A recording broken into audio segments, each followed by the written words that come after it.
Conta um Conto apresenta, de Stephen King, Eu Sei do que Você Precisa. Narração, Marcelo Fávaro.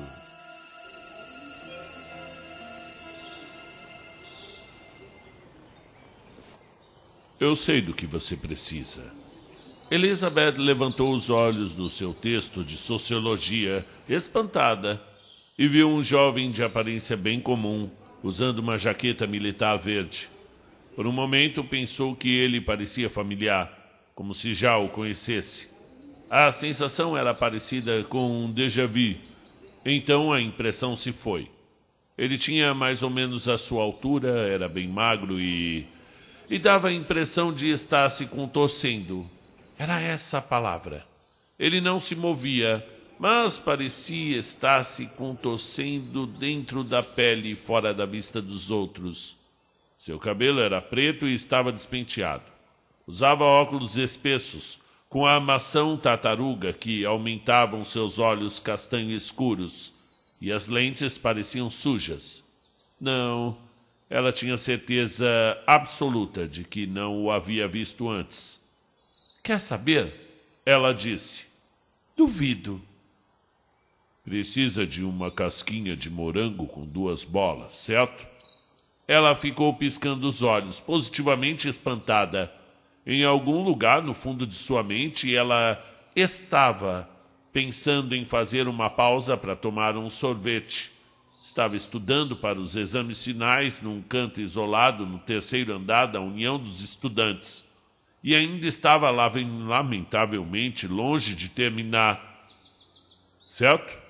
Ele insistiu e sorriu. O sorriso transformou seu rosto de algo por demasiado intenso e quase feio numa outra coisa estranhamente atraente.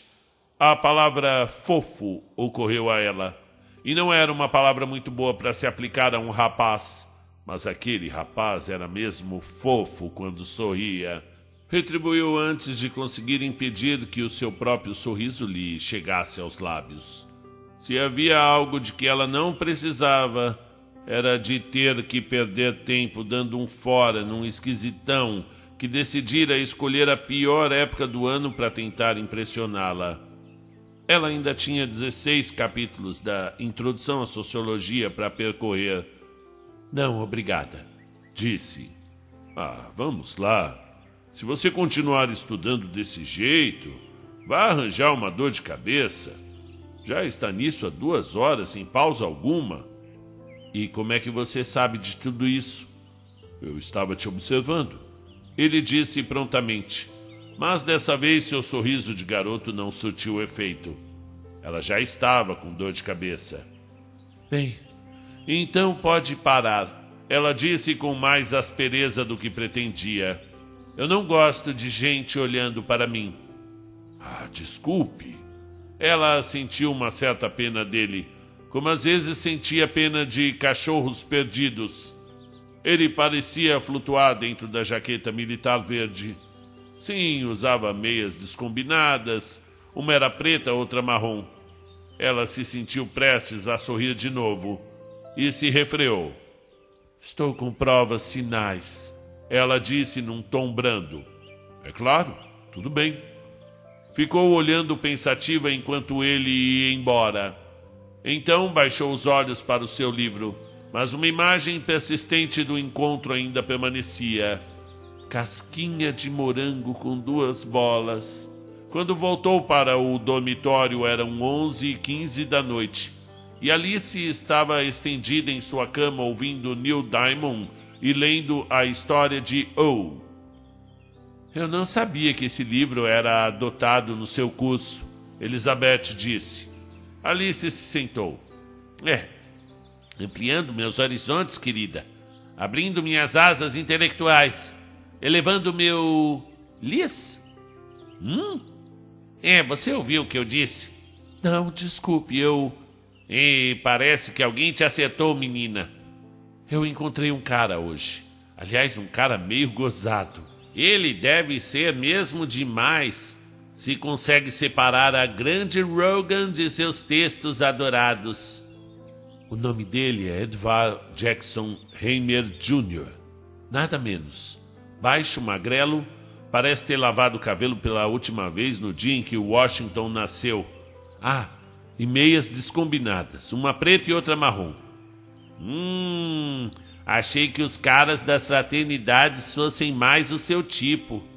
Não é nada disso, Alice. Eu estava estudando na União, no terceiro andar, o tanque das ideias. E ele me convidou para ir até o Grinder tomar sorvete. Eu disse que não e ele foi embora, meio que com o rabo entre as pernas. Mas depois que ele me fez começar a pensar no sorvete, eu não consegui mais parar. Resolvi fazer uma pausa e lá estava ele, segurando uma enorme e gotejante casquinha dupla de morango em cada mão. Estremeço de ansiedade para ouvir o desdobramento. Elizabeth riu com desdém. Bem, eu não poderia dizer que não. Então ele se sentou e acabei descobrindo que estudou sociologia com o professor Brenner no ano passado. Os milagres jamais cessarão. Que Deus seja louvado pela guarda. Preste atenção, isso é mesmo espantoso. Você sabe como eu tenho que me esforçar nesse curso? É claro que eu sei. Você praticamente fala sobre ele enquanto dorme. Eu estou com média 78, Alice. Preciso ter 80 para continuar com a bolsa.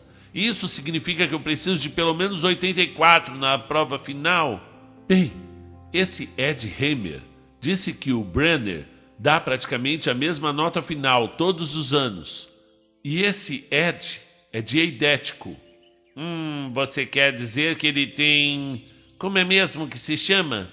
Uma memória fotográfica. Isso, veja só. Ela abriu seu livro de sociologia e tirou de lá 3 folhas de caderno cobertas de anotações. Alice apanhou-as. Isso parece coisa de múltipla escolha. E é. Ed disse que é a prova final de Brenner do ano passado, palavra por palavra. Alice disse sem rodeios. Eu não acredito. Mas cobre toda a matéria. Mesmo assim, eu não acredito. Ela devolveu as folhas de papel. Só porque esse maluco... Ele não é maluco, não fale assim dele. Tudo bem. Esse carinha não te convenceu a parar de estudar e simplesmente decorar isto, não é? É claro que não, ela disse, um pouco à vontade. E mesmo que essa seja a prova, você acha que isso é ético? A palavra a surpreendeu e desatou sua língua antes que ela pudesse evitar. Isso tem tudo a ver com você, é claro. Está na lista do reitor todos os semestres e seus pais pagam para você continuar. Você não é... me desculpe. Eu não precisava responder desse jeito. Alice deu de ombros e abriu o ou novamente. O rosto calculadamente neutro. Não, você tem razão, não me diz respeito. Mas por que você não estuda o livro também por medida de segurança? É claro que eu vou estudar. Mas ela estudou basicamente as anotações da prova fornecidas por Edvard Jackson Heimer Jr. Quando saiu do auditório após a prova, ele estava sentado no saguão, flutuando dentro de sua jaqueta militar verde. Sorriu hesitante para ela e ficou de pé. Como foi? Num impulso, ela beijou seu rosto. Não conseguia se lembrar de uma sensação tão abençoada de alívio como aquela. Eu acho que gabaritei. É mesmo? Que ótimo! Você quer comer um hambúrguer? Adoraria. Ela disse ausente. Sua mente ainda estava na prova. Era a que Ed lhe tinha dado, quase palavra por palavra, e ela respondera tudo com a maior facilidade. Enquanto comiam hambúrgueres, ela perguntou a ele como estava indo em suas provas. Eu não tenho provas, eu estou no programa especial de estudos avançados. E você só faz provas se quiser. Eu estava indo bem, então não fiz. Então por que você ainda está aqui? Eu precisava ver como você tinha saído, não precisava? Ed, não precisava. É bonitinho de sua parte, mas a expressão desarmada em seus olhos a perturbava. Ela já tinha visto aquilo antes. Era uma garota bonita. Sim, ele disse ternamente. Sim, eu precisava. Ah, Ed, eu estou agradecida. Eu acho que você salvou a minha bolsa. Estou mesmo. Mas eu tenho um namorado. Você sabe. É sério? Ele perguntou numa tentativa mal-sucedida de parecer despreocupado. É bem sério. Ela disse imitando o tom dele. Estou quase noiva. Ele sabe a sorte que tem? Sabe quanta sorte? Eu também tenho. Ela disse pensando em Tony Lombard. Betty, disse ele subitamente. O quê? Ela perguntou espantada. Ninguém te chama assim, chama? Ora, não, ninguém me chama assim. Nem mesmo esse sujeito? Não. Tony a chamava de Liz, às vezes de Lizzie, o que era ainda pior. Ele se inclinou para frente. Mas é Betty que você prefere, não é? Ela riu para disfarçar a confusão que sentia. Por que cargas d'água? Deixa pra lá.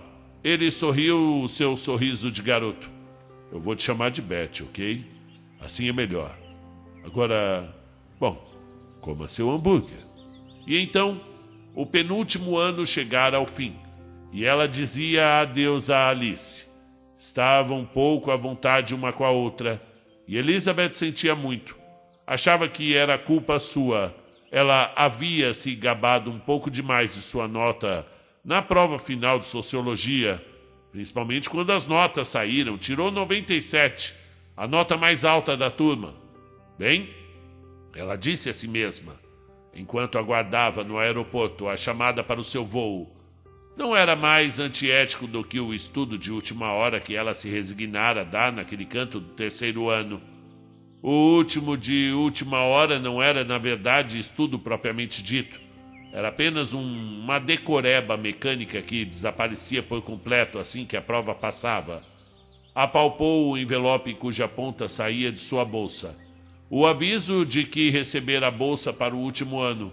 $2.000. Ela e Tony trabalhariam juntos em Boot Bay, no Maine, naquele verão. E o dinheiro que ela ganharia lá completaria o restante. E graças a Ed Hammer, seria um belo verão. Um mar de rosas do começo ao fim.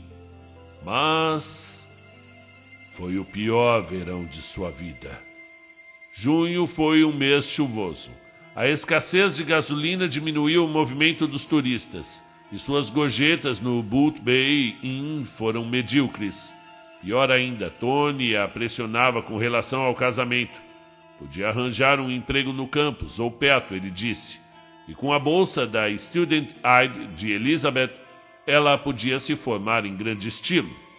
Ela ficou surpresa ao descobrir que a ideia a amedrontava mais do que a agradava. Alguma coisa estava errada. Ela não sabia o quê, mas havia algo faltando, desajustado, deslocado. Certa noite, no final de julho, ela se assustou ao ter uma crise de choro histérica em seu apartamento. A única coisa boa naquilo tudo foi que sua colega de quarto, uma garota tímida e miúda chamada Sandra Ackerman, tinha saído com o namorado. E o pesadelo começou. No princípio de agosto, ela estava deitada no fundo de uma sepultura aberta, incapaz de se mexer. A chuva caía de um céu branco sobre o seu rosto virado para cima. E então Tony estava de pé à beira da sepultura, com seu capacete amarelo de operário. Case-se comigo, Liz, disse ele olhando para ela lá embaixo, sem qualquer expressão no rosto. Case-se comigo. Ou então... Ela tentou falar, concordar, faria qualquer coisa para ele tirá-la daquele buraco enlameado medonho, mas estava paralisada. Muito bem, ele disse. Então é a segunda opção. Ele foi embora. Ela tentava sair daquela paralisia, mas não era capaz. E então ouviu o trator. Um instante mais tarde conseguiu vê-lo, o imenso monstro amarelo, empurrando com a lâmina um monte de terra molhada. O rosto impiedoso de Tony a olhava pela cabine aberta. Ele ia enterrá-la viva. Presa ao seu corpo imóvel e mudo, só o que ela podia fazer era observar. Um pavor silencioso. Torrões de terra começaram a cair pelas laterais do buraco. Uma voz familiar gritou: Vai embora! Deixa ela em paz! Vai embora! Tony desceu do trator aos tropeços e saiu correndo. Um enorme alívio a invadiu. Ela teria chorado se fosse capaz. E seu salvador apareceu, de pé junto ao túmulo aberto, tal como um coveiro. Era Ed Hammer, flutuando em sua jaqueta militar verde, o cabelo despenteado, os óculos com a armação de tartaruga escorregando para a ponta do nariz. Estendia-lhe as mãos. Levante-se, ele disse eternamente. Eu sei do que você precisa. Levante-se, Beth. E ela conseguiu se levantar. Soluçou de alívio. Tentou agradecer-lhe. Suas palavras se embaralhavam umas às outras. E Ed apenas sorria com ternura e fazia que sim com a cabeça. Ela segurou sua mão e olhou mais para baixo, a fim de ver onde pisava. E quando levantou os olhos outra vez, segurava a pata de um imenso lobo cinzento, que babava com olhos vermelhos e brilhantes e dentes grossos e afiados na mandíbula aberta, pronta para morder. Bem, acordou repentinamente sentada na cama, a camisola ensopada de suor. Seu corpo tremia incontrolavelmente. E mesmo depois de um banho morno e um copo de leite, ela não conseguiu fazer as pazes com a escuridão. Dormiu com a luz acesa. E uma semana mais tarde, Tony morreu. Ela abriu a porta de roupão, esperando ver Tony. Mas era Danny Kilmer, um dos colegas de trabalho dele. Danny era um cara engraçado. Ela e Tony haviam saído com ele e sua namorada algumas vezes. Parado ali, com tudo em pé, na porta do seu apartamento no segundo andar, ele parecia não apenas sério, mas doente. Danny? Ela disse. O que? Oh, Liz, ele disse. Liz, você precisa ser forte. Você precisa... Ai, meu Deus. Ele esmurrou a ombreira da porta com a sua mão grande e suja. Ela viu que chorava. Danny? Quem foi, Danny? Foi o Tony? Alguma coisa? O Tony morreu. Danny disse. Ele estava... Mas já falava para as paredes. Ela havia desmaiado. A semana seguinte passou numa espécie de sonho. A história foi montada a partir da nota do jornal, tristemente breve, e do que Danny lhe contou enquanto bebiam uma cerveja no Harbor Inn. Estavam consertando bueiros na Rota 16. Parte da pista estava esburacada e Tony desviava o tráfego. Um garoto dirigindo um Fiat vermelho se aproximava, descendo a colina. Tony agitou a bandeira vermelha, mas o garoto não chegou sequer a diminuir a velocidade. Tony estava de pé junto a um caminhão basculante e não havia espaço para recuar. O garoto no Fiat tivera ferimentos na cabeça e um braço quebrado. Estava histérico e também totalmente sóbrio. A polícia descobriu vários furos na tubulação de freio, como se estes tivessem passado por um superaquecimento e depois derretido. Seu prontuário de motorista era impecável. Ele simplesmente não tinha conseguido frear. Tony fora vítima da mais rara entre as fatalidades automobilísticas. Um acidente honesto. O choque e a depressão dela foram aumentados pela culpa. Os fatos tinham tirado de suas mãos a decisão sobre o que fazer a respeito de Tony. E uma parte secreta e doentia sua estava feliz que fosse assim, porque ela não queria se casar com Tony. Pelo menos não desde a noite do sonho. Ela sucumbiu na véspera de voltar para casa. Estava sentada num promontório sozinha, e depois de uma hora ou coisa assim as lágrimas vieram. Surpreenderam-na com a sua fúria, e ela chorou até sentir dor no estômago e na cabeça. e quando as lágrimas passaram, ela se sentia não melhor, mas pelo menos seca e vazia. E foi então que Ed Hammer disse: Beth? Ela se virou subitamente, a boca tomada pelo gosto de cobre do medo, em parte esperando ver o lobo feroz do seu sonho. Mas era apenas Ed Hammer, vermelho de sol e estranhamente indefeso sem sua jaqueta verde militar e o seu jeans. Usava shorts vermelhos que chegavam logo acima de seus joelhos ossudos, uma camiseta branca que se enfunava em seu peito magro como uma vela solta sob a brisa do oceano, e sandálias de borracha. Ele não sorria, e o forte brilho do sol em seus óculos tornava impossível ver seus olhos. Ed? Ela perguntou hesitante, em parte convencida de que aquele cara era algum tipo de alucinação causada pelo sofrimento. É mesmo? Sim, sou eu. E como? Eu estou trabalhando no teatro Lakewood. Encontrei sua colega de quarto, a Alice. Não é esse mesmo o nome dela? Sim. Ela me contou o que aconteceu. Eu vim no mesmo instante. Pobre Beth. Ele mexeu com a cabeça. Apenas 1 grau ou coisa assim. Mas o brilho do sol se foi na superfície dos óculos. E ela não viu nada que lembrasse um lobo. Nada predatório. Mas apenas uma solidariedade calma e cálida.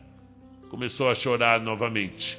E ficou um pouco abalada com a força inesperada daquele choro. Então ele a abraçou. E tudo então ficou bem. Jantaram no Silent Woman em Waterville, que ficava a 40 quilômetros dali. Talvez exatamente a distância de que ela precisava. Foram no carro de Ed, um Corvette novo. E ele dirigia bem. Nem de um jeito ostentoso, nem alvoroçado, como ela achou que talvez dirigisse. Ela não queria conversar, e não queria que a alegrassem. Ele parecia saber disso, e colocou uma música suave no rádio. E fez o pedido sem consultá-la. Frutos do mar. Ela achou que não estava com fome, mas quando a comida veio, devorou-a com voracidade. Quando levantou os olhos outra vez, seu prato estava vazio, e ela riu nervosamente. Ed estava fumando um cigarro e observando-a. A donzela enlutada fez uma lauta refeição, disse ela. Você deve achar que sou uma pessoa horrível. Não? Não, sinceramente. Você passou por muita coisa e precisa recuperar suas forças. É como estar doente, não é? É exatamente assim. Ele segurou sua mão por cima da mesa, apertou-a por um breve instante e depois a soltou. Mas agora é hora de se recuperar, Beth. Será? Será mesmo? Sim. Então me conta, quais são os seus planos? Eu vou para casa amanhã e depois disso eu não sei. Vai voltar para a faculdade, não vai? Eu juro que não sei.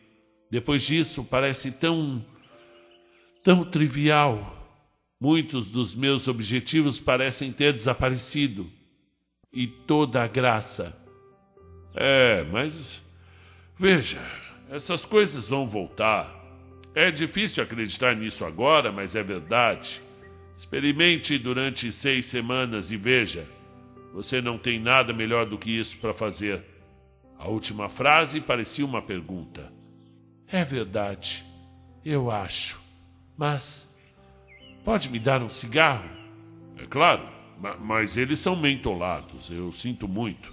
Ela pegou um cigarro. Como você sabia que eu não gosto de cigarro mentolado? Ele deu de ombros. Você não tem cara de quem gosta, pelo menos eu acho. Ela sorriu. Você é engraçado, sabia disso? Ele sorriu um sorriso neutro. Não, realmente. Você aparecer entre todas as pessoas. Eu achei que não queria ver ninguém, mas estou realmente feliz por ter sido você, Ed. Às vezes é bom estar em companhia de alguém com quem você não seja envolvido. Eu acho que é isso. Ela fez uma pausa. Quem é você, Ed? Além de ser uma espécie de, sei lá, anjo da guarda? Quem é você, de verdade? De repente, era importante para ela saber disso. Ele deu de ombros. Ninguém importante. Apenas um daqueles caras com jeito engraçado que você vê se esgueirando pelo campus com um bocado de livros debaixo do braço. Ed, você não tem um jeito engraçado. É claro que eu tenho. Ele disse e sorriu. Eu nunca cheguei a passar da fase da acne da adolescência. Nunca fui procurado por uma fraternidade estudantil porque, bom, pelo menos nenhuma importante. Nunca cheguei a causar algum impacto nas redes sociais. Eu sou um rato de dormitório que tira notas altas. Só isso. Quando as grandes empresas vierem fazer entrevistas no campus na próxima primavera, bem provavelmente assinarei contrato com uma delas. E então Ed Hammer terá desaparecido para sempre.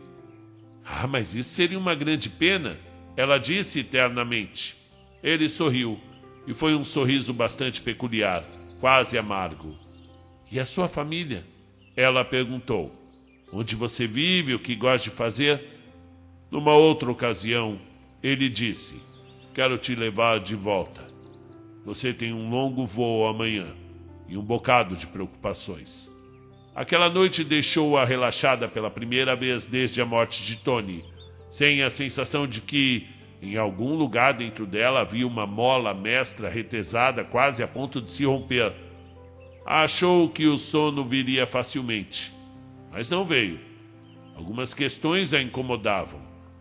Alice me contou. Pobre Betty. Ora, mas a Alice estava passando o verão em Kittery, a quase 130 quilômetros de distância. Devia ter estado em Lakewood para assistir a uma peça de teatro, então. O Corvette, último modelo, caro. O emprego nos bastidores de um teatro em Lakewood não daria para pagar. Será que os pais dele eram ricos? Ele pedira exatamente a comida que ela própria teria pedido. Talvez a única coisa do cardápio que ela teria comido o suficiente para descobrir que estava faminta. Os cigarros mentolados, o jeito como ele lhe dera um beijo de boa noite, exatamente como ela queria ser beijada. E você tem um longo voo amanhã. Ele sabia que ela estava indo para casa porque ela lhe contara, mas como sabia que ia de avião? Ou que o voo era longo? E isso a incomodava? Incomodava porque ela estava a meio caminho de se apaixonar por Ed Hammer. Eu sei do que você precisa.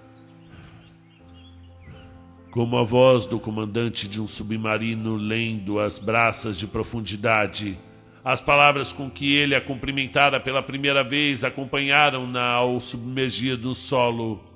Ele não foi ao pequenino aeroporto de Augusta despedir-se dela, e enquanto esperava pelo avião, ela ficou surpresa com o próprio desapontamento. Estava pensando sobre como é possível passar quase que imperceptivelmente a depender de uma pessoa à semelhança de um toxicômaco e o seu vício. O viciado se ilude afirmando que pode largar a droga na hora que quiser, quando na verdade Elizabeth Rogan anunciou no alto-falante. Por favor, atenda ao telefone branco de cortesia. Ela correu para atender. E a voz de Ed disse: Beth. Ed, que bom te ouvir. Achei que talvez eu fosse te encontrar. Você não precisa de mim para isso. É uma garota crescida e forte. E bonita também. Pode lidar com isso. Eu te vejo na faculdade? Eu? Sim, eu acho que sim. Ótimo. Houve um momento de silêncio. E então ele disse: Porque eu te amo. Eu te amo desde a primeira vez que a vi. Sua língua estava paralisada. Ela não conseguia falar. 1000 pensamentos rodopiavam sua mente. Ele riu outra vez com ternura. Não diga nada, não agora. Eu vou te ver. Haverá tempo então. Todo o tempo do mundo. Boa viagem, Beth. Até mais. E ele desligou. deixando-a com o telefone branco na mão e seus pensamentos e perguntas caóticos. Setembro.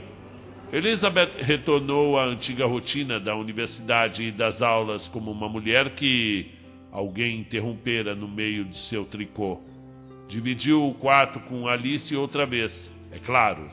Eram companheiras desde a época de calouras, quando o computador do departamento de alojamento as colocara juntas.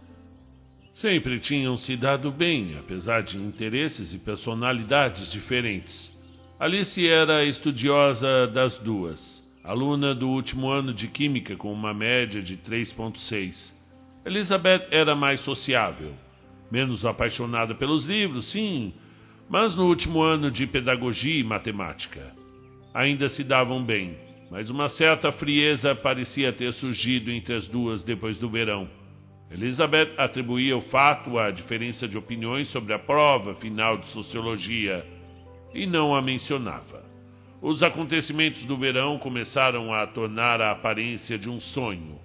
Às vezes parecia, de um modo engraçado, que Tony talvez fosse um garoto que ela conhecera durante a escola. Ainda era doloroso pensar nele, e ela evitava tocar no assunto com Alice, mas a sensação era como latejar de um velho machucado e não uma dor aguda de uma ferida aberta. O que mais doía era Ed Hammer não lhe telefonar. Uma semana se passou, depois duas, e então chegou outubro. Ela conseguiu uma lista telefônica dos alunos com União e procurou pelo nome dele. Não adiantou. Após seu nome, só o que havia eram palavras Mill Street, e a rua Mill era realmente muito comprida. Assim sendo, ela esperou. E quando os rapazes a convidavam para sair, o que acontecia com frequência, ela recusava. Alice alteava as sobrancelhas, mas não dizia nada. Estava enterrada viva num projeto de bioquímica de 6 semanas e passava a maior parte do tempo na biblioteca. Elizabeth notou os compridos envelopes brancos que sua colega de quarto recebia 1 ou 2 vezes por semana pelo correio, já que normalmente voltava das aulas primeiro. Mas não deu importância a eles. A agência de detetives particulares era discreta. Não imprimia o endereço do remetente em seus envelopes. Quando o interfone soou, Alice estava estudando. Você atende, Liz? De qualquer modo, deve ser para você mesmo. Elizabeth foi até o interfone. Pois não? Um cavalheiro te procurando aqui na porta, Liz. Ah, meu Deus! Quem é? Ela perguntou, aborrecida, passando mentalmente em revista seu estoque esfarrapado de desculpas. Enxaqueca, ainda não tinha usado essa naquela semana. O homem da recepção disse, achando graça. O nome dele é Edward Jackson Jammer Jr., é nada menos do que isso. Ele baixou a voz.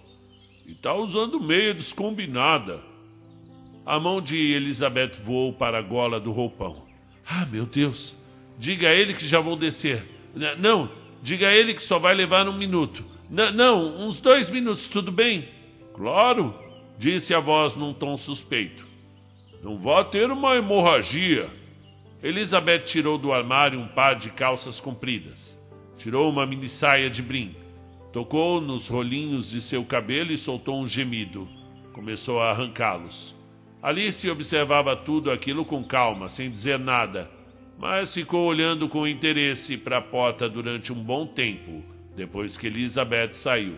Ele parecia exatamente o mesmo, não havia mudado nada. Usava sua jaqueta militar verde, que ainda dava a impressão de ser pelo menos 2 números acima do seu. Uma das hastes de seus óculos com armação de tartaruga tinha sido consertada com fita isolante. Suas calças jeans pareciam novas e duras, a quilômetros de distância da aparência macia e desbotada que estava na moda, e que Tony conseguia sem fazer o menor esforço. Um usava uma meia verde e outra marrom. E ela soube que o amava. Por que você não me ligou antes?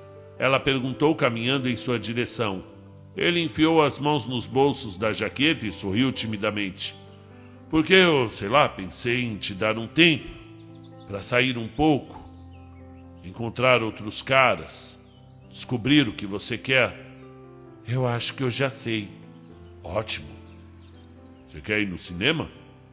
O que você quiser. Qualquer coisa.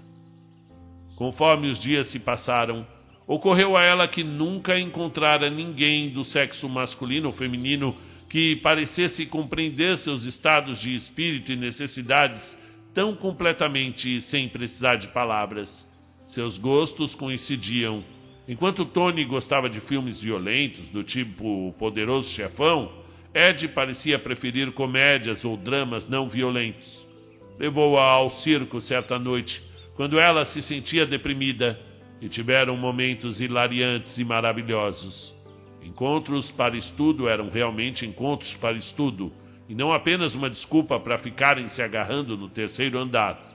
Ele a levava para dançar e parecia particularmente bom nas danças de antigamente, que ela adorava. Ganharam um troféu de danças dos anos 50, num baile de nostalgia. Mais importante do que isso, ele parecia compreender quando ela queria ser ardente. Não a forçava ou pressionava. Ela nunca tinha a sensação de que havia tido com alguns dos garotos com quem saíra, de que existia um cronograma interno para o sexo, começando com um beijo de boa noite no encontro do número 1 e terminando com uma noite no apartamento emprestado de algum amigo no encontro número 10. O apartamento na Mill Street era apenas de Ed, num terceiro andar sem elevador. Iam para lá com frequência, e Elizabeth não tinha a sensação de que estava adentrando na alcova de algum Dom Juan dos pobres. Ele não a pressionava. Parecia honestamente querer o que ela queria e quando ela queria, e as coisas progrediam. Quando as aulas recomeçaram, depois da pausa no meio do semestre, Alice parecia estranhamente preocupada. Várias vezes naquela tarde, antes que Ed viesse buscá-la, iam jantar fora. Elizabeth levantou os olhos e descobriu sua colega de quarto franzindo a testa para um grande envelope pardo sobre sua mesa. Numa das ocasiões, Elizabeth quase perguntou do que se tratava. Depois decidiu não fazê-lo. Provavelmente algum novo projeto. Nevava forte quando Ed a trouxe de volta ao dormitório. Amanhã? Ele perguntou. Lá em casa? Claro, vou fazer pipocas. Ótimo, disse ele beijando-a. Eu te amo, Beth. Eu também te amo. Você quer dormir lá? Perguntou Ed num tom tranquilo. Amanhã à noite? Tudo bem, Ed. Ela fitou-o nos olhos. O que você quiser. Ótimo, ele disse calmo. Durma bem, mocinha. Você também. Ela imaginava que Alice já estivesse dormindo e entrou no quarto sem fazer barulho. Mas Alice estava acordada, sentada diante de sua escrivaninha. Alice, tudo bem com você? Eu tenho que conversar com você, Liz, sobre o Ed. O que exatamente? Alice falou com cautela. Eu acho que quando eu terminar, nós duas não vamos mais ser amigas. Para mim, isso é abrir mão de uma coisa muito importante. Então eu quero que você me ouça com atenção. Nesse caso, talvez seja melhor você não dizer nada. Eu tenho que tentar. Elizabeth sentiu sua curiosidade inicial transformar-se em raiva. Você andou espionando o Ed. Alice apenas olhou para ela. Você estava com inveja da gente. Não. Se eu tivesse inveja de você e seus namorados, teria me mudado daqui 2 anos atrás. Elizabeth encarou-a perplexa. Sabia que o que a Alice estava dizendo era bem verdade. E subitamente sentiu medo. 2 coisas me intrigaram sobre Ed Hammer, Alice disse. Primeiro, você me escreveu falando da morte do Tony e de que fora muita sorte eu ter encontrado o Ed no teatro em Lakewood, de como ele havia ido até Boot Bay e te ajudado para valer. Mas eu não me encontrei com ele, Liz. Eu não cheguei nem perto do teatro Lakewood no verão passado. Mas como ele sabia que o Tony tinha morrido? Eu não faço ideia. Só sei que não fui eu quem contou. A outra coisa foi aquela história de memória eidética. Meu Deus, Liz, ele não consegue nem mesmo se lembrar das meias que está usando. Ah, mas isso é completamente diferente. Liz disse severa. Isso... Ed Hammer estava em Las Vegas no verão passado. Alice disse, a voz suave. Voltou em meados de julho e se hospedou num quarto de motel em Pemaquid. Isso fica bem em frente ao perímetro urbano de Boot Bay Harbor, quase como se ele tivesse esperando que você viesse a precisar dele. Ah, isso é loucura. E como você ficou sabendo que o Ed estava em Las Vegas? Eu encontrei a Shirley D'Antoni pouco antes de as aulas começarem. Ela estava trabalhando no restaurante Pines, que fica bem em frente ao teatro. Disse que nunca havia visto ninguém parecido com Ed Hammer. Então eu fiquei sabendo que ele tinha mentido para você sobre uma porção de coisas. Assim eu fui procurar meu pai. Expliquei tudo e ele me deu um sinal verde. Sinal verde para fazer o quê? Para contratar uma agência de detetives particulares. Elizabeth ficou de pé. Não diga mais nada, Alice, já chega. Ela tomaria ônibus até a cidade. Passaria a noite no apartamento de Ed. Só estava mesmo esperando que ele a convidasse de qualquer modo. Pelo menos saiba, Alice disse. Depois tome sua decisão. Eu não preciso saber de nada além do fato de que ele é gentil e bom e... O amor é cego, não é? Alice disse e sorriu amargamente. Bem, quem sabe eu ame você um pouquinho, Liz. Você já pensou nisso? Elizabeth se virou e olhou para ela por um longo instante. Se ama, tem um jeito engraçado de demonstrar. Vá em frente, então. Talvez você esteja certa. Talvez eu te deva isso. Vá em frente. Você conheceu Ed há muito tempo. Eu o quê? Escola Pública 119, Bridgeport, Connecticut. Elizabeth ficou muda. Ela e os pais tinham morado lá durante 6 anos, mudando-se para sua atual casa no ano em que ela terminara a 2ª série. Ela havia estudado na Escola Pública 119, mas... Alice, você tem certeza? Você se lembra dele? Não, é claro que não. Mas ela se lembrava sim, da sensação que tivera, da primeira vez em que vira Ed, a sensação de déjà vu. As meninas bonitas nunca se lembram dos patinhos feios, eu acho. Talvez ele estivesse apaixonado por você. Você cursou a 1ª série com ele, Liz. Talvez ele se sentasse no fundo da sala e apenas te observasse. Ou no pátio. Apenas um garoto insignificante que já usava óculos e provavelmente aparelho, e você nem mesmo conseguia se lembrar dele. Mas aposto que ele se lembra de você. Elizabeth perguntou. O que mais? A agência o localizou através das impressões digitais tiradas na escola. Depois disso, foi só uma questão de encontrar as pessoas e falar com elas. O detetive designado para o caso disse que não conseguia entender algumas das informações que estava obtendo. E nem eu. Há coisas assustadoras. É melhor que haja mesmo, disse Elizabeth carrancuda. Ed Hammer, o pai, era um jogador compulsivo. Trabalhava para uma das principais agências de publicidade de Nova York. E então se mudou para Bridgeport meio que fugido. O detetive disse que ele devia a quase todas as grandes mesas de pôquer e aos agentes de aposta da cidade. Elizabeth fechou os olhos. Essas pessoas realmente garantiram que seu dinheiro compraria sujeira de primeira, não foi? Talvez. Seja como for, o pai de Ed se meteu em outra encrenca em Bridgeport. Jogou novamente, mas dessa vez ele se envolveu com o agiota dos grandes. Arranjou uma perna e um braço quebrados de algum modo. O detetive disse que duvida ter sido acidente. Mais alguma coisa? Elizabeth perguntou. Espancamento de crianças, estelionato? Ele arranjou um emprego numa agência de propaganda de segunda em Los Angeles, em 1961, mas estava perto demais de Las Vegas. Começou a passar os fins de semana por lá jogando. Aliás, jogando alto e perdendo. E então começou a levar o Ed Júnior com ele. E começou a ganhar. Você está inventando tudo isso, Alice. Só pode estar. Alice deu um tapinha no relatório diante dela. Está tudo aqui, Liz. Algumas dessas coisas não serviriam como prova no tribunal, mas o detetive disse que nenhuma das pessoas com quem falou teria motivo para mentir. O pai de Ed chamava o filho de Talismã da Sorte. A princípio, ninguém protestou contra a presença do garoto, mesmo que sua entrada nos cassinos fosse ilegal. O pai era um pato. Mas então o pai começou a jogar só na roleta, apostando apenas ímpar, par e preto e vermelho.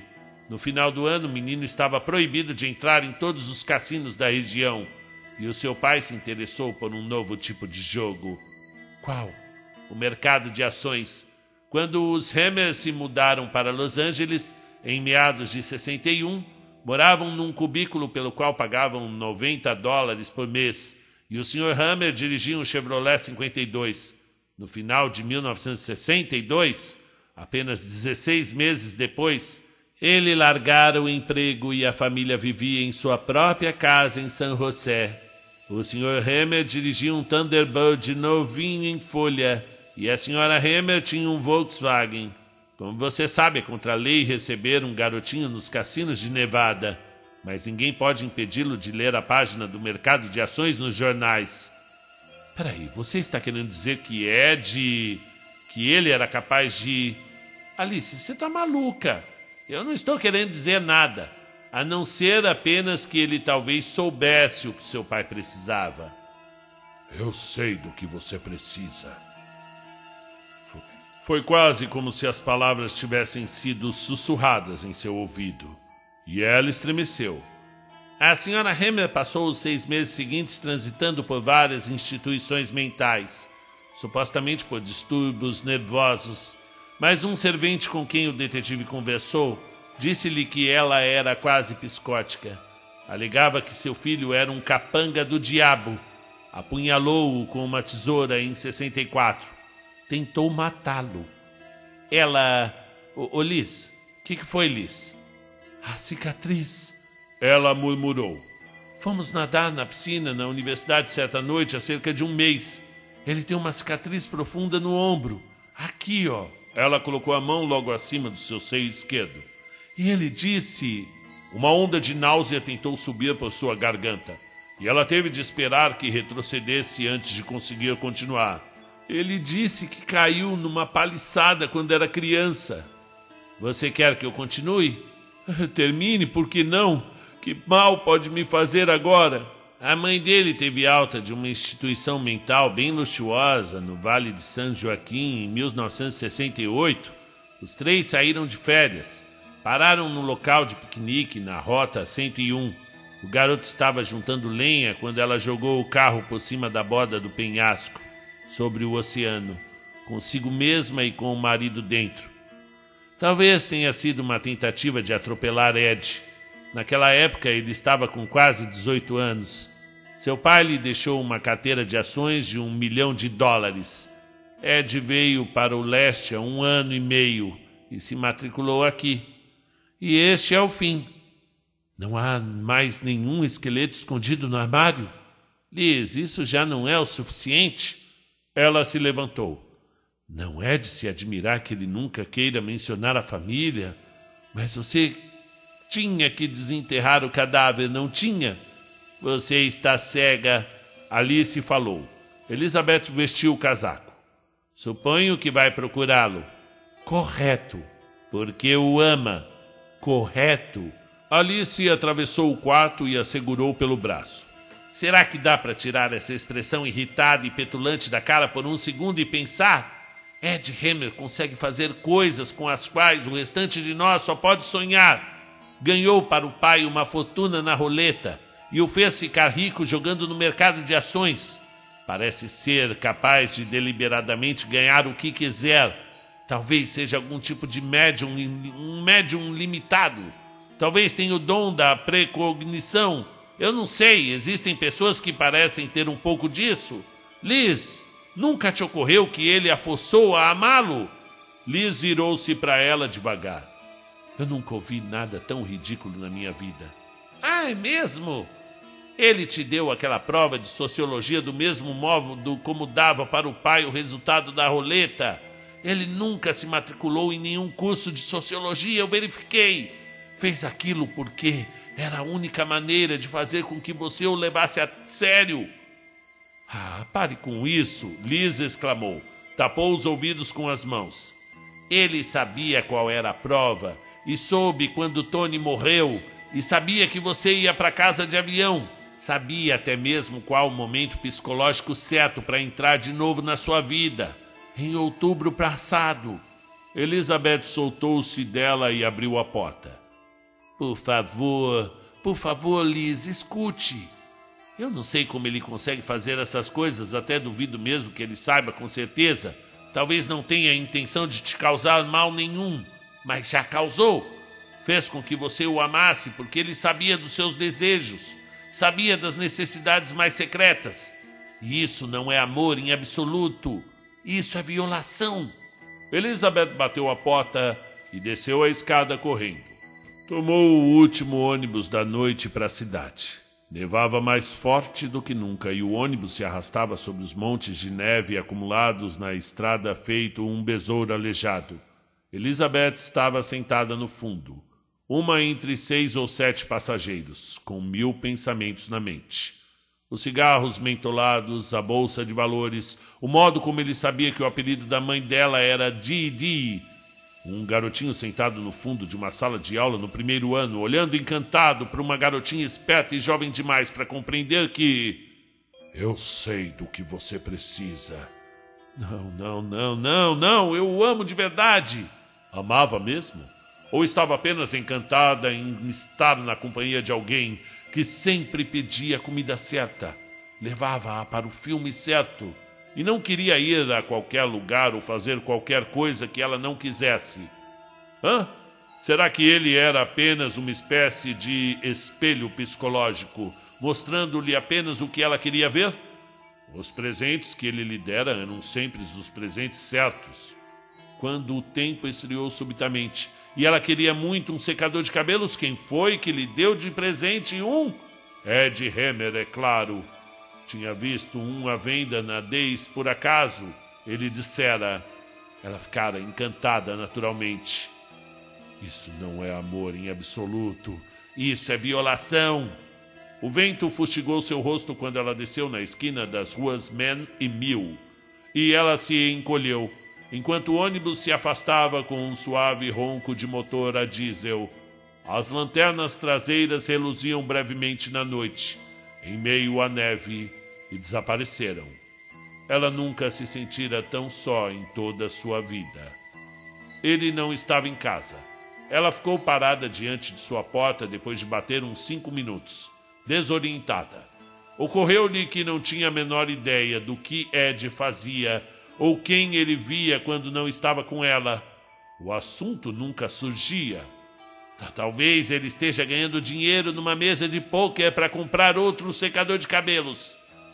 Com uma determinação súbita, subiu na ponta dos pés e tateou no alto do batente da porta, procurando a cópia da chave que ela sabia que ele guardava ali. Seus dedos esbarraram na chave, que caiu no chão com um ruído metálico. Ela a apanhou e destrancou a porta. O apartamento parecia diferente sem Ed. Artificial, como um cenário de teatro. Ela sempre achara divertida a ideia de que alguém tão pouco preocupado com a sua aparência pessoal tivesse uma residência tão bem arrumada, digna de um mostruário, quase como se ele tivesse decorado o apartamento para ela e não para si mesmo. Mas é claro que isso era loucura. Não era? Ocorreu-lhe novamente, como se fosse a primeira vez, o quanto gostava da poltrona em que se sentava quando estudavam ou ouviam TV. Era totalmente adequada, do modo como a cadeira do ursinho tinha sido para cachinhos dourados. Não era dura demais, nem macia demais, totalmente adequada, como tudo que ela associava a Ed. Havia 2 portas se abrindo para a sala. Uma dava para a cozinha e a outra para o quarto. O vento assobiava lá fora, fazendo o velho prédio estalar vez por outra. No quarto, ela contemplou a cama de metal. Não parecia dura nem macia demais. mas na medida certa. Uma voz insidiosa zombou. É quase perfeito demais, não é? Ela foi até a estante de livros e correu os olhos aleatoriamente pelos títulos. Um deles lhe saltou aos olhos, e ela o apanhou. Danças da moda dos anos 50. O livro abriu-se naturalmente numa certa parte, a mais ou menos um quarto do fim. Um capítulo intitulado O Stroll tinha sido marcado fortemente com lápis de cera vermelho, e na margem a palavra Betty havia sido escrita em letras grandes, quase de forma acusatória. Eu devia ir agora. Ela disse para si mesma. Ainda posso salvar alguma coisa. Se ele voltasse agora, jamais conseguiria encará-lo novamente. E ali se ganharia. O dinheiro que gastou realmente lhe teria valido a pena. Mas não podia parar e sabia disso. As coisas tinham ido longe demais. Foi até o armário e girou a maçaneta. Mas a porta não se abriu. Trancada. Pelo sim, pelo não, ficou na ponta dos pés de novo e tateou por cima da porta. Seus dedos tocaram uma chave. Ela a apanhou. E em algum lugar dentro dela uma voz disse nitidamente: Não faça isso! Ela pensou na mulher do Barba Azul e no que ela encontrara ao abrir a porta errada. Mas era mesmo tarde demais. Se ela não seguisse adiante agora, ficaria eternamente na dúvida. Abriu o armário. E teve a estranha sensação de que ali era o lugar onde o verdadeiro Ed Hammer Jr. estivera se escondendo durante todo o tempo. O armário estava uma bagunça. Um amontoado de roupas, livros, uma raquete de tênis sem as cordas, um par de tênis surrados, velhas apostilas e relatórios espalhados a esmo, uma embalagem de fumo de cachimbo e sua jaqueta militar verde estava atirada na outra extremidade. Ela pegou um dos livros e piscou os olhos ao ler o título, O Galho Dourado. Outro, Ritos Antigos, Mistérios Modernos. Outro, Voodoo Haitiano. E um último encapado com couro vermelho surrado. O título quase apagado da lombada pelo intenso manuseio, cheirando vagamente a peixe podre. Necronomicon. Ela o abriu a esmo, ofegou e o atirou para longe, a obscenidade ainda gravada em seus olhos. Mais para recobrar a compostura do que qualquer outra coisa, estendeu a mão para pegar a jaqueta militar verde, sem admitir para si mesma que pretendia bisbilhotar os bolsos. Mas quando a apanhou, viu uma outra coisa. Uma caixinha de metal. Curiosa, ela revirou-a nas mãos, ouvindo objetos chacoalhar lá dentro. Era o tipo de caixa que um garoto talvez escolhesse para guardar seus tesouros. Impressas em alto relevo no fundo de uma lata estavam as palavras Bridgeport Candy Co. Ela abriu. A boneca estava por cima. A boneca Elizabeth. Ela fitou-a e começou a tremer. A boneca estava vestida com um trapo de nylon vermelho, parte de um lenço que ela perdera 2 ou 3 meses antes, no cinema, com Ed. Os braços eram escovas de limpar, cachimbo, cobertas com alguma coisa que parecia um musgo azulado.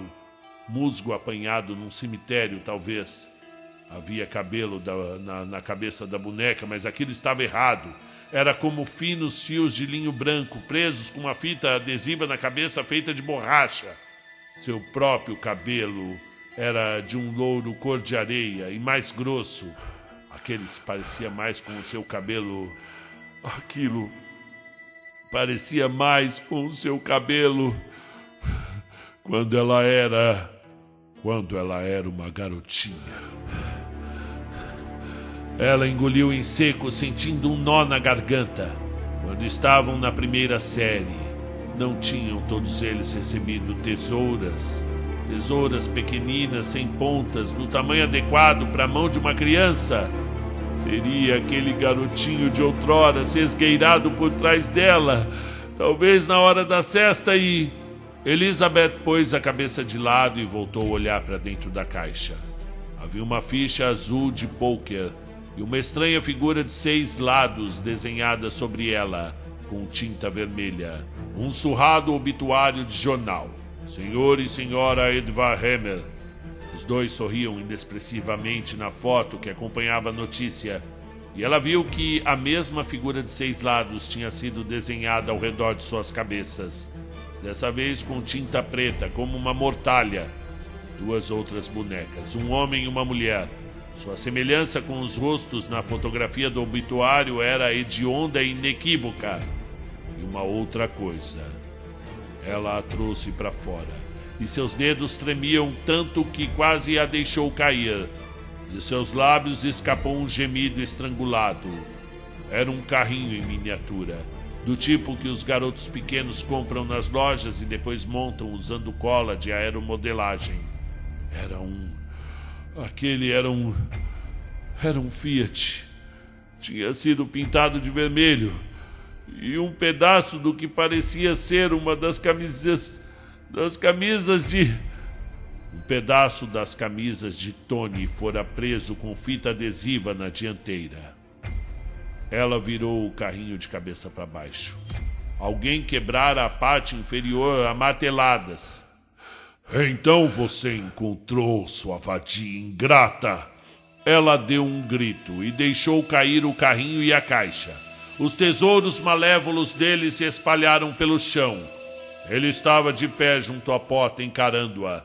Ela jamais vira uma expressão tão intensa de ódio num rosto humano. Disse: Você matou o Tony. Você matou o Tony. Ele deu um sorriso desagradável. Acha que conseguiria provar? Não importa. Ela disse, surpresa com a firmeza de sua própria voz. Eu sei. E nunca mais quero voltar a te ver. Nunca mais. E se você fizer qualquer coisa a qualquer pessoa, eu vou ficar sabendo. E eu vou dar um jeito em você de alguma maneira. O rosto dele se contorceu. Veja, esse é o agradecimento que eu recebo. Dei tudo o que você sempre quis. Coisas que nenhum outro homem poderia ter dado, admita. Eu te fiz completamente feliz. Você matou o Tony! Você matou o Tony! Ele deu mais um passo para dentro do quarto. Sim, e fiz isso por você. E o que é você, Beth? Não sabe o que é amor. Eu te amo desde a primeira vez que eu te vi, há mais de 17 anos. Tony poderia dizer o mesmo? As coisas nunca foram difíceis para você. Você é bonita. Nunca teve de pensar naquilo que queria ou que precisava ou sobre estar solitária. Nunca precisou encontrar outras maneiras de conseguir as coisas que precisava ter. Sempre havia um Tony para te dar essas coisas. Tudo que você tinha de fazer era sorrir e dizer por favor. A voz dele subiu num tom. Eu nunca consegui o que queria desse jeito. Não acha que eu tentei? Não funcionou com meu pai. Ele só queria mais e mais. Nunca havia me dado sequer um beijo de boa noite ou um abraço até eu deixá-lo rico. E minha mãe era a mesma coisa. Eu lhe dei de volta o seu casamento, mas isso era suficiente para ela? Ela me odiava. Não chegava perto de mim, dizia que eu não era normal. Eu dei coisas boas. Mas, Beth, não faça isso. Não faça isso! Não! Ela pisou na boneca Elizabeth e a esmagou, girando sobre ela o salto do sapato. Algo em seu interior agonizou de dor aguda. E então desapareceu. Ela não estava com medo dele agora. Ele não passava de um garotinho franzino no corpo de um rapaz. E as suas meias não combinavam. Eu não acho que você seja capaz de fazer qualquer coisa contra mim agora, Ed. Ela lhe disse. Não agora. Estou errada? Ele lhe deu as costas.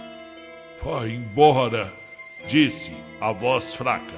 Saia, mas deixe a minha caixa, pelo menos isso. Eu vou deixar a caixa, mas não as coisas que estão dentro dela. Elizabeth passou por ele. Os ombros dele se contraíam, como se estivesse prestes a se virar e tentar agarrá-la, mas logo relaxaram outra vez. Quando ela chegou ao patamar do segundo andar, ele foi até o alto da escada e gritou para ela numa voz aguda: "Pois lá em frente, então! Mas você não vai ficar satisfeita com nenhum homem depois de mim. E quando a sua boa aparência se acabar e os homens pararem de tentar te dar tudo o que você quer, você vai ter saudade de mim. Você vai pensar no que jogou fora." Ela desceu a escada e saiu para a neve lá fora. O frio contra o seu rosto lhe dava uma sensação agradável. Era uma caminhada de mais de 3 quilômetros de volta ao campus, mas ela não se importava. Queria caminhar, queria o frio, queria que essas coisas a deixassem limpa. E de uma forma estranha e distorcida sentia pena dele, um garotinho com um imenso poder esmagado dentro de um espírito medíocre. Um garotinho que tentava fazer os humanos se comportarem como soldadinhos de brinquedo e depois pisava neles num acesso de raiva quando não obedeciam ou quando descobriam. E o que era ela? Abençoada com todas as coisas que ele não era, não por culpa dele ou por algum esforço da parte dela? Lembrou-se da forma como reagira a Alice, tentando cegamente e tomada pelos ciúmes agarrar-se a alguma coisa que fosse fácil, embora não necessariamente boa, sem se importar.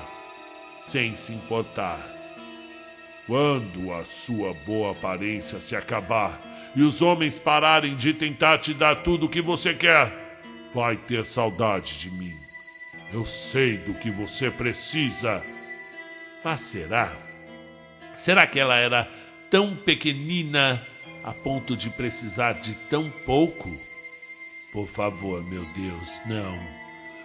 Na ponte entre o campus e a cidade, ela se deteve e jogou os objetos mágicos de Ed Hammer por sobre o parapeito, um a um. O carrinho vermelho Fiat foi o último, e caiu rodopiando em meio à neve até que ela o perdesse de vista. E então ela continuou caminhando.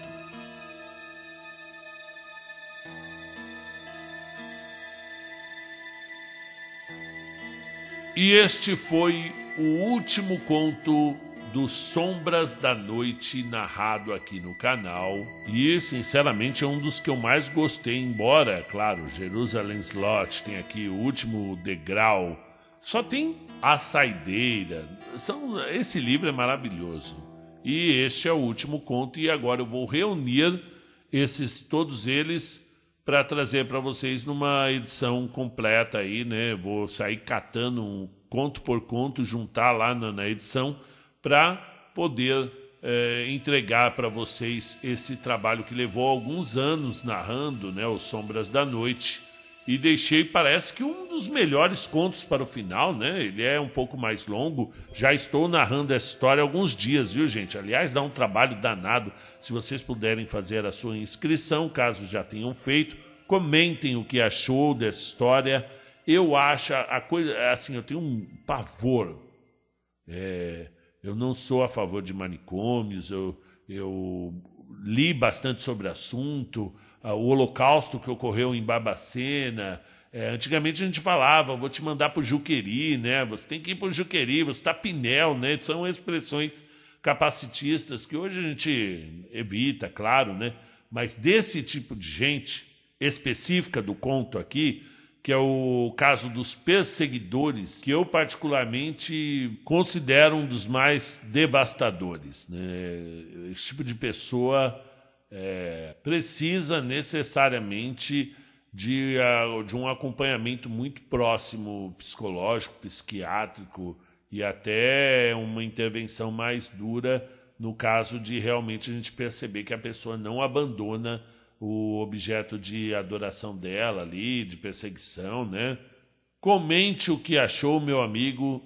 Caso você não tenha ainda feito sua inscrição no outro canal do Conto um Conto, que é o Cartas da Meia-Noite, só digitar aí, Cartas da Meia-Noite. Eu vou deixar um link no primeiro comentário também.